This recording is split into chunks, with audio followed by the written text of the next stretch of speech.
محلہ مدن پورہ راولپنڈی کا یہ گیٹ آپ کو دکھایا جا رہا ہے، اور سامنے بالکل 1947 سے بند ایک مندر موجود ہے۔ زوم کر کے آپ کو دکھاتا ہوں، یہ دیکھیے گا۔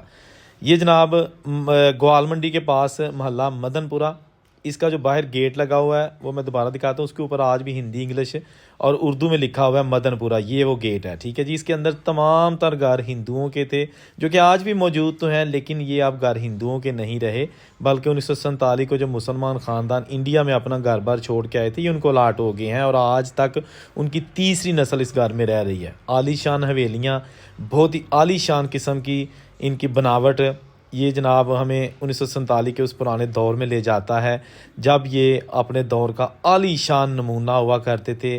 یہ گھر اتنے پیارے ہیں کہ لوگوں نے آج بھی ان کو نہیں گرایا، بلکہ ان میں رہائش رکھی ہوئی ہے اور فخر سے رہ رہے ہیں۔ جب ان سے پوچھا جاتا ہے کہ آپ نے نئے گھر کیوں نہیں بنائے ان کی جگہ پہ، تو وہ کہتے ہیں کہ یہ ہم گھر کبھی نہیں گرائیں گے، ہمیں ان کے بزرگوں کی خوشبو آتی ہے، خواہ وہ بزرگ کسی بھی دھرم کے تھے۔